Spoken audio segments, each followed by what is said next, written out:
एक बहुत बड़ा मैच जो अभी अभी ख़त्म हुआ है और इंडिया ने ये मैच 7 रन से जीता है। लेकिन जिस तरह ये मैच हुआ, दाद देनी पड़ेगी, इंडिया को दाद देनी पड़ेगी, उसके साथ साथ इंग्लैंड को दाद देनी पड़ेगी। जिस तरह वो चेज़ में वापस आए और जिस तरह वो चेज़ के करीब पहुँचे, तो दोनों टीमों ने जो मुकाबला किया, मज़ेदार मुकाबला था, दोनों ने अपनी जान लड़ाई। लेकिन एट द एंड जो इंडिया थी वो फाते रही और इंडिया जो है वो अहमदाबाद के लिए उन्होंने अपनी टिकट पक्की करा ली। तो इंग्लैंड की टीम की जितनी भी तारीफ़ की जाए कम है। अगर मैं आपको मैच का अहवाल बताऊं तो मैच का टॉस जो है इंग्लैंड ने जीता और इंग्लैंड ने पहले बॉलिंग का फैसला किया। तो इंडिया जो है वो बैटिंग के लिए आई और एज यूजुअल जो उनके कप्तान हैं, सॉरी अभिषेक शर्मा जो ओपनर है, उन्होंने अपनी विकेट गंवाई।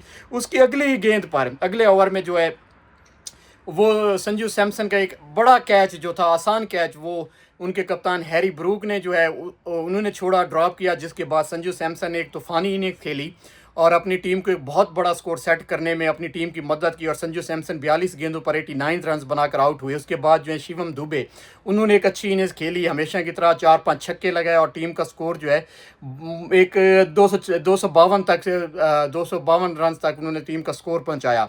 तो इस तरह जो है इंग्लैंड है वो चेज़ करनी आई तो उनके शुरू में विकटें गिर गई, उनके ओपनर एक दफ़ा फिर नाकाम, बटलर नाकाम, हैरी ब्रूक जो हैं वो नाकाम रहे। फिर आती हैं जी जैकब बैथल, उनके नौजवान प्लेयर जैकब बैथल, एक नौजवान क्रिकेटर जो लेफ्ट हैंडर हैं और उन्होंने एक हैरत अंगेज़ इनिंग्स खेली, सेंचुरी स्कोर की और तूफ़ानी इनिंग्स खेली और उन्होंने महज 48 गेंदों पे 105 रन की हैरत अंगेज़ इनिंग्स खेली, जिसकी बदौलत जो इंग्लैंड है वो इस मैच में वापस आया और उन्होंने एक गैर यकीनी जो है एक इनिंग्स खेली और इंग्लैंड को करीब लेके आए। लेकिन एट दी एंड बुमराह जो हैं, जो डेथ ओवर के एक बहुत बड़े बॉलर हैं बुमराह, उन्होंने एक दफ़ा फिर से साबित किया कि वो डेथ ओवर में उनका कोई मुकाबला नहीं है जी, उनका कोई मुकाबला नहीं कर सकता। और बुमराह के जो जो ओवर थे और हर्षदीप का एक ओवर जो था वो उनको मैच में वापस आए और इंग्लैंड ने वहाँ पे थोड़ा कम स्कोर किया। लेकिन एट दी एंड जो आखिरी ओवर था वो दुबे ने कराया और उसमें जो छक्के मारे हैं उनके जो फास्ट बॉलर हैं आर्चर ने।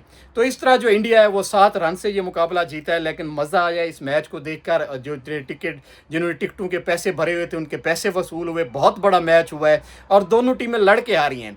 और ऐसे मुकाबले जो होती हैं वो बहुत कम देखने को मिलती हैं जब दोनों टीमें मतलब जान लगा रही हैं और मैच जो है हार जीत is part of game, and पे किसी एक ने जीतना होता है। लेकिन जिस तरह इंग्लैंड ने बैटिंग की, जिस तरह जैकब बैथल ने बैटिंग की, तो भाई उसने बता दिया है कि जो टीमें अच्छी क्रिकेट खेलती हैं वो कैसी होती हैं। और आज जितने भी लोगों ने मैच देखा होगा डेफिनेटली उन्होंने इस मैच को एंजॉय किया होगा और उन्होंने अपने पैसे वसूल किए हैं। और इस तरह के मैचेस जो होती हैं वो आपकी क्रिकेट को प्रमोट करती हैं, क्रिकेट आगे जाती है। और इंग्लैंड, उसने बताया है भाई कि वो उसको क्यों बड़ी टीमों में शुमार किया जाता है, उनको वापस आना आता है कि आपका मिडिल ऑर्डर फ्लॉप हो जाता है, आपका टॉप ऑर्डर फ्लॉप होता है, उसके बाद आप 252 का टारगेट मतलब सिर्फ 7 रन से हारते हैं।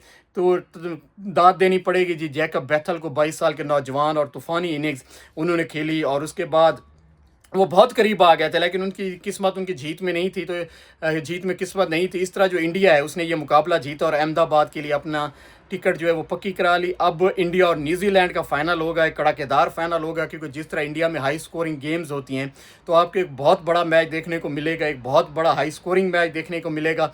आज के मैच की जितनी तारीफ़ की जाए वो कम है। और ये मैच आपको एक दफ़ा फिर बताएं कि इंडिया जो है वो 7 रन से जीत कर अहमदाबाद में जो है अपनी उन्होंने फाइनल के लिए एक टिकट पक्की कर ली है और इंग्लैंड बदकिस्मती से ये मैच हार गया है। बहुत बड़ा मैच हुआ है, मज़ेदार मैच हुआ है, क्या क्या मैच हुआ है, दाद देनी पड़ेगी जी।